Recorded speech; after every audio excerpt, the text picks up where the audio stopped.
Hi, welcome to Updawg-Yoga. My name is Emily and I am Updawg-Yoga. I teach all the classes on this channel, and this channel is primarily about yoga. That's why I wanted to jump on here today and just explain what is yoga. And I want to explain some of the common questions that I see a lot on frequently asked question sites about yoga. A lot of questions that I get as a teacher. I've been a professional yoga teacher for the last 10 years. And I've had a lot of these questions myself. They've come up over the years, and they continue to come up again and again. And so I'd just like to clarify a few things. Excuse me, these are all my opinions and what I've done as far as research. I've done teacher trainings, I've done workshops, and I've read lots of books on yoga. I've taught yoga. These answers are just coming from my experience of yoga. So if you have another idea of the answer to this question, feel free to leave it in the comments. I'd love to open a discussion as long as it's respectful. So the first question is, what is yoga? That's such a broad question. Yoga means union of the mind, body, and spirit, or the word yoga literally means to yoke, and that is the connection of the mind, body, and spirit. So the whole point of it is to bring balance, right? So we're not completely run by our thoughts. We're not completely just in our body. We have a balanced connection of both. And my personal definition of yoga is yoga and meditation combine physical exercises with breathing techniques to strengthen the body and relieve stress from the mind. In the Yoga Sutras, which I'll talk about that more, in the Yoga Sutras, the first sentence is yoga begins now. So those three words, yoga begins now, is bringing attention to awareness. So we're trying to be more aware of what's going on in our bodies, what's going on in our minds, what's going into our bodies as far as what we're watching, what we're consuming, what we're eating, and also what's going on in the environment around us. So I really love it because it's all about taking personal responsibility. Is once you start doing yoga, or really once you start taking personal responsibility, you realize how much power you really do have over yourself and around the world around you. You have a lot of power. And this is just one way to live in that strength that you have. The next question is, do I have to be flexible for yoga? This is a really common one. Do I have to be flexible for yoga? And the answer is no, you don't have to be flexible at all. Flexible is also subjective. So for one person, what flexible means is going to look different for another person. So one student I had, could do the splits, and then when they do you do the splits where your legs are back and forward, and then the other splits, they couldn't do the splits the other way. And they're like, oh, I'm just not flexible enough. But to another student, they couldn't even, sit on the floor and cross their legs. So to them, they don't feel flexible. So it's subjective. It has no bearing on can you do yoga or not. Just come right in, take a class. That's the best way to start, is just to take class, and there will always be something that you can do. As long as you have breath in your body, you can do the breathing exercises, you can do the visualizations, you can do some of the physical exercises as well. I've even, been in a hospital bed myself, and I wasn't allowed to get out of bed, but I could do a little bit of some circles with my wrists and with my neck, and I was able to breathe, deep breath in, deep breath out, and that helped me relax a little bit.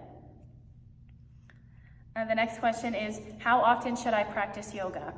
I think as a beginner, the best way to start is just try for once a week. Really, once a week. So try like every single Monday. You're going to try that for 4 weeks, and then if you feel good, or if you feel like you can add more onto it, you try for 2 times a week. And you can go up from there. There are a bunch of challenges about, I'm going to do 30 days of yoga, and that's great. or you could do 5 days a week. It really does not matter. It just matters that you are working on yourself. You are have some space for stress relief. You are bringing in awareness. And yoga is not just physical postures. It is also, which I'll get more into that too, it is your mindset. It is just being aware of one little thing. You can just be in meditation and never do physical postures. There are philosophers that I've read their books and I'm just like, wow, they are so aware of everything, but I'm sure they've never done a physical yoga pose in their lifetime. And it's just because they are so connected, mind, body, and spirit. And for some of us like me, I definitely have to do the yoga postures to feel a little bit more relaxed and a little bit more aware. Otherwise, I get stressed out. And for some people, they never have to do any of the yoga postures. Some people can just do the breathing exercises, and some people can just do there's good works. You can do good for others, and that brings them into that union of their mind, body, and spirit. So it really just depends on the person. I know it's not a great answer, but as far as a beginner, if you just like to look into starting yoga, start with once a week, and then after a month, add on more as your schedule allows. Okay. The next question is, why do I get muscle cramps or have pain when I do certain yoga poses? So there's two different questions. The muscle cramps can happen, especially if you're on a lot of medications or certain medications. They can cause dehydration, or it could be a variety of reasons why you're getting muscle cramps. Usually those things will get better over time, especially if you stay hydrated. Drink lots of water before. Usually you want to take about 3 glasses of water before you jump into yoga class. And I don't mean like as you're standing at the door, like you're going to chug 3 yoga bottles. I mean as you wake up throughout your day and as you drive to the studio or as you prepare to take class in your house, wherever it is, you want to drink, your body can only absorb about 1 cup per hour. The rest you're just going to pee out. So you just want to just sip on water all day long, and then after class you also want to stay hydrated, and that will help you, overall throughout your day to have less cramps. And as far as pain is an important warning sign in your body. If you have pain during a yoga class or during a yoga pose, that is your body telling you to back off of that pose. It could be an unknown injury. It could be you're doing the pose incorrectly. It could just be a different things. But pain is your warning sign. Listen to your body. There's a difference between being uncomfortable and feeling pain. So you might be slightly uncomfortable, like balancing on one foot, like, oh, I'm wobbling around. But if you feel pain, listen to that. That is more important than what the teacher is telling you to do. Your body telling you that you're in pain is the sign to back off. Now, you can always try that pose again a little bit less deep and see if there's no pain there, but definitely stop if you feel pain. That would be my big recommendation. Is yoga should always feel good. And if it does not feel good, there's a reason for that. And sometimes you have to kind of investigate. You might need to go to the doctor. You might need to ask your teacher what's going on. You might need to just investigate, look it up, research, but listen to that pain, okay? As far as muscle cramps, just keep drinking water, okay?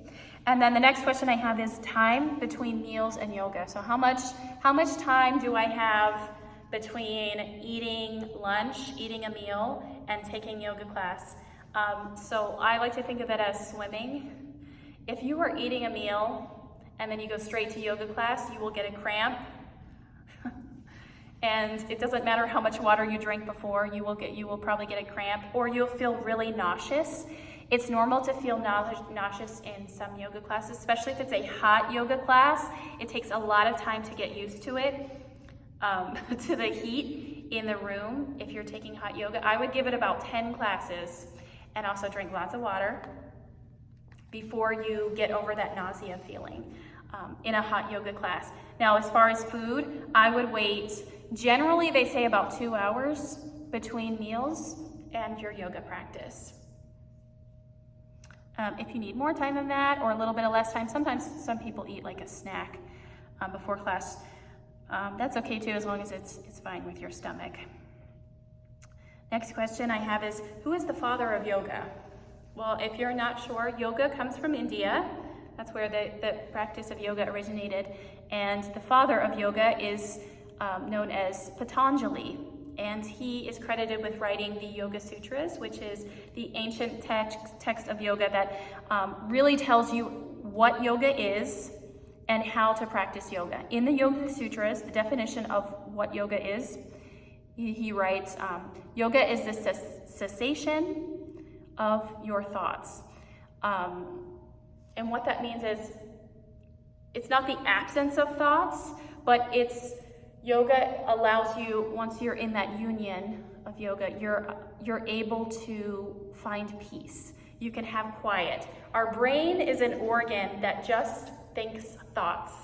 That's what it does. Is some people constantly have thoughts going through their mind all the time. And when you've done your yoga practice, you are able to quiet those thoughts, at least for a little bit of time. It may take more time, more yoga classes to really feel that feeling of bliss or quiet or peace. But where was I? The Yoga Sutras. The first chapter of the Yoga Sutras, it tells you everything that you need to know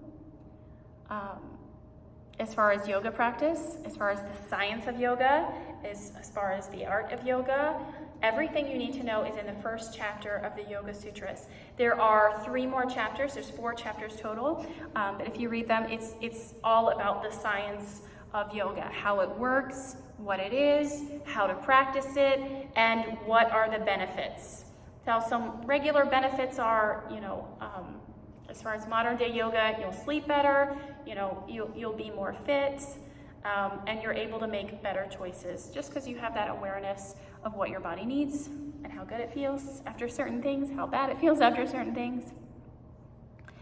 He's credited as the father of yoga. Now, modern yoga, because in the Yoga Sutras, there are 0 yoga poses.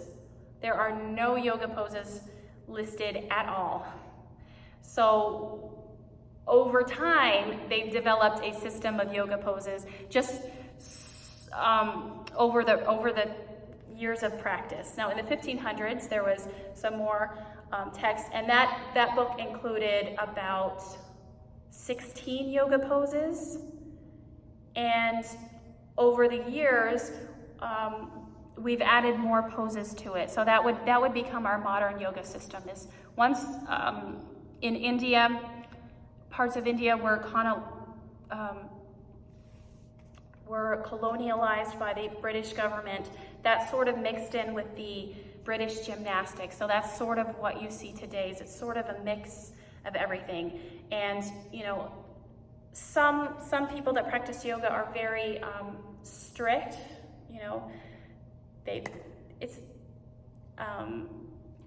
Follow this system, do this. But really over time, if you watch yoga over time, it's always progressing. It's always taking things from current events and developing new ways. So the true modern father of yoga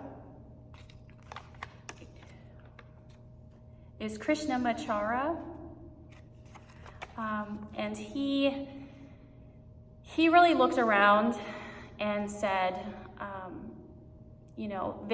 there are very idealized ways of practicing yoga poses, and they're great for some people, but for most people, everyone needs something different. So he was training teachers, and he gave them different yoga prescriptions. So you are more healthier, so you're able to do a more athletic practice, and that's sort of where power yoga comes from, or vinyasa yoga.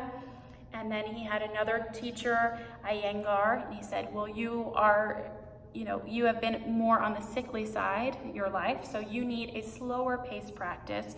You need things that are more healing to your body. You need to hold poses longer than the vinyasa person, than the power yoga person. And then he just had different students, and he all gave them different ways to practice. Now those teachers had students, and they looked at their students and said, all my students are different.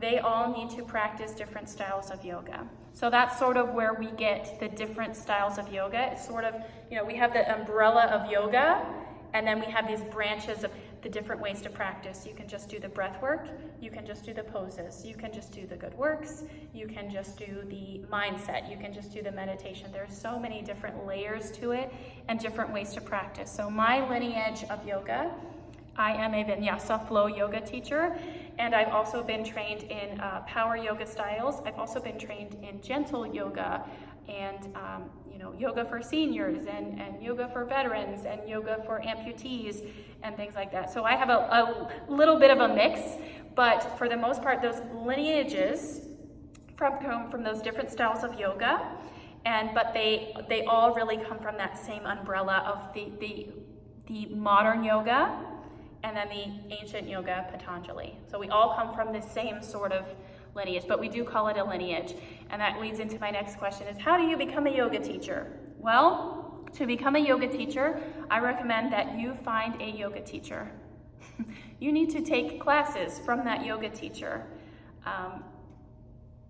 There is, in the United States, and also I believe it carries some places worldwide, it's called Yoga Alliance, and it is a organization that credits yoga teachers. So you're allowed to become a yoga teacher on your own. If you just want to say, I've watched videos on YouTube, I've read books, you just want to start teaching yoga, that's fine. You can do that.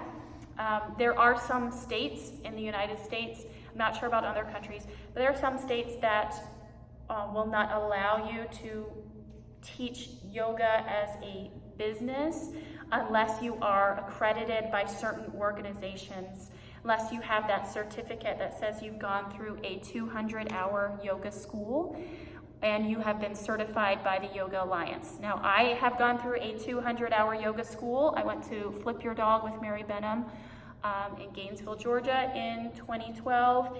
And then I trained at the Asheville Yoga Center in North Carolina with several different teachers, and they all had different backgrounds. I was very lucky, and that was my 300-hour certification. So if you put those two together, 200-hour, 300-hour, I have a 500-hour certification. And once you teach over 1,000 classes by the Yoga Alliance, you are known as an experienced yoga instructor. So I have that little E for experienced. I am an ERYT 500 hour, and that means I have a little bit more experience than someone that has a 200-hour certification. Now, if you have a 200 certification, you can also get that little E experience as long as you have taught over 1,000 hours of public classes. And I believe you also have to have a certain number of charity hours as well. Just teaching classes where you're not getting paid, you are working with some sort of charity organization. I've worked with the FIPS Foundation for breast cancers, and I've also worked with veterans, with the Yoga Warriors. And yeah, I've done a lot of workshops, I've done a lot of that, and my favorite part is just meeting the people. It's just meeting all the new teachers and making new friends and learning these styles of yoga, because I really do believe that yoga is a wonderful system of healing. I know that it works. I don't even have to say that, well, maybe it works. I know that it works. I've had so many students that have just had huge transformations of healing, and it's because they start to listen to their bodies, and it's because they are also doing the right style of yoga for their body. And sometimes it takes a little bit of time. You have to kind of figure out which one is right for me, which one do I like, which one do I don't like, and that takes a little bit of time. But yoga is a lifetime practice, so you can practice your whole life. I've had times where, I've been injured and I haven't been able to practice, but the good news is that, you can always jump back in. You can always do the breathing exercises, it's no problem if you have to take some break. Next question, the 5 principles of yoga. Now there is a philosophy of yoga, and they're actually called yamas and niyamas, and I recommend that you look those up, and those are behaviors, daily behaviors that you need to do to be a yogi. You don't have to do them, but it is recommended.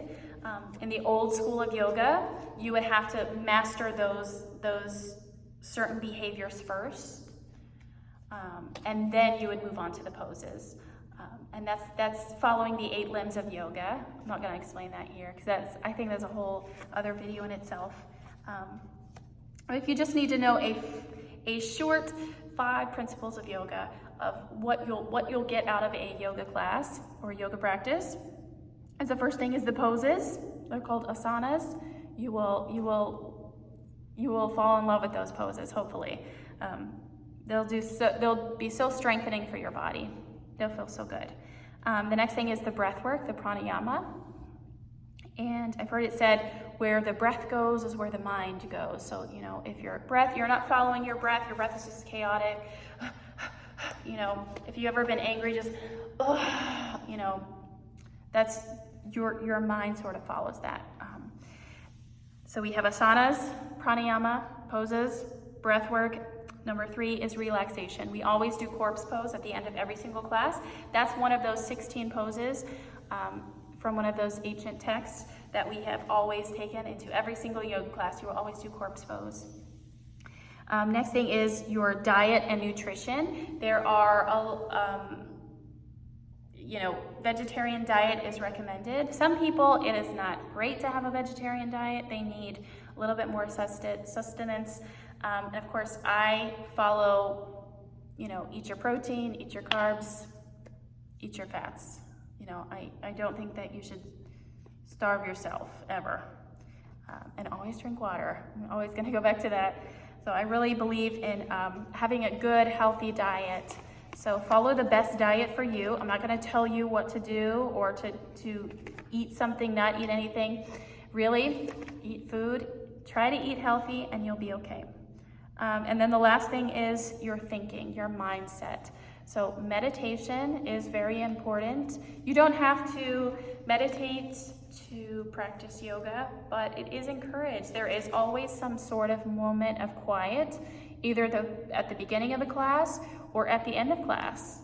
And that is a great way to tell the difference, because sometimes I come to class and I'm like, oh, I'm so frustrated and tired and I'm angry. And then by the end of class, after I've done my poses and my breath work, I feel a lot more relaxed and my mind is more quiet.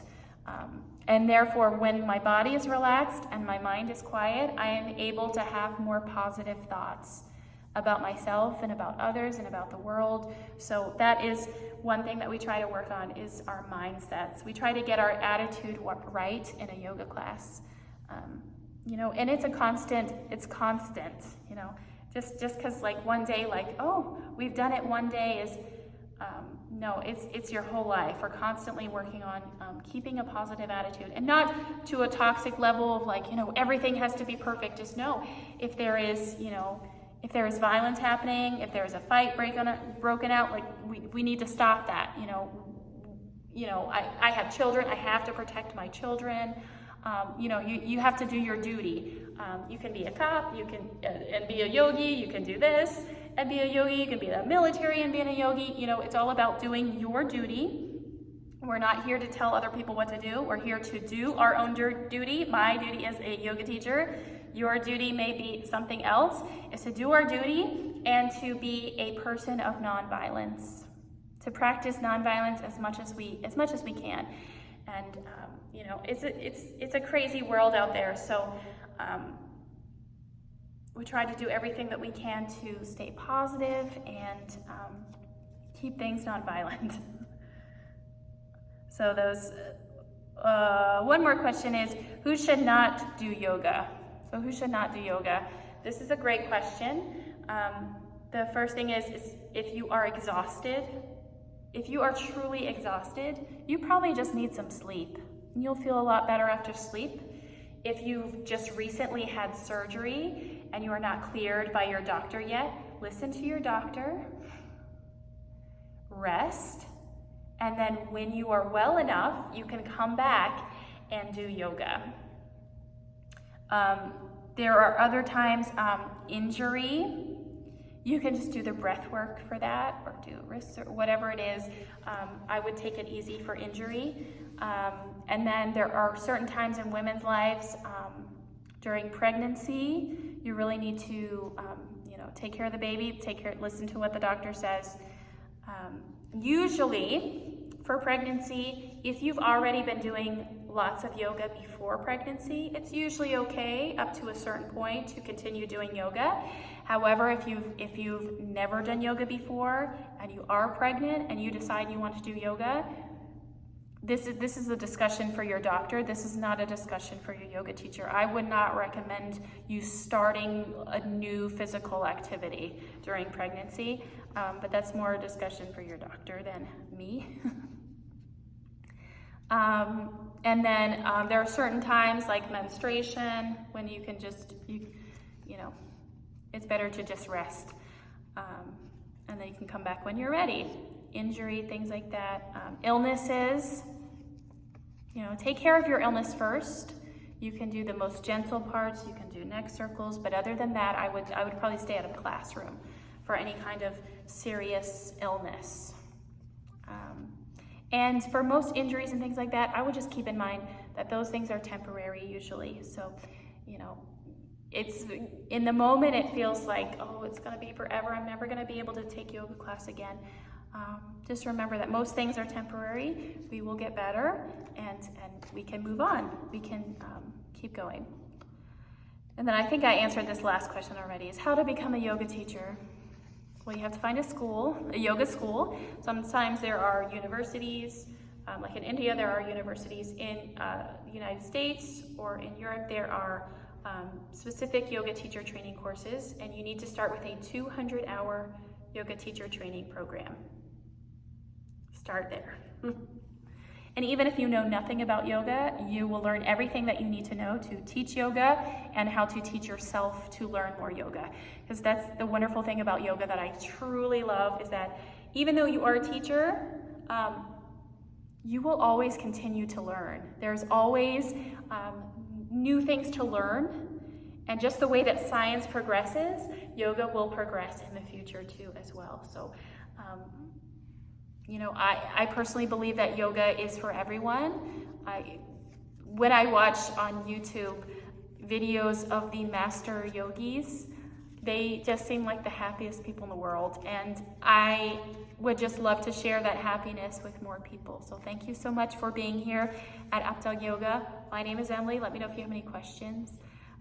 I have a bunch of links below. I do have a private studio. This is my public studio, of course. And I have a Facebook page, Instagram, all that fun stuff. And let me know if you need any personal classes as well. I will see you soon in the next video. The next video will probably be all about yoga poses, because that's what I intend for this studio to be. So, bye.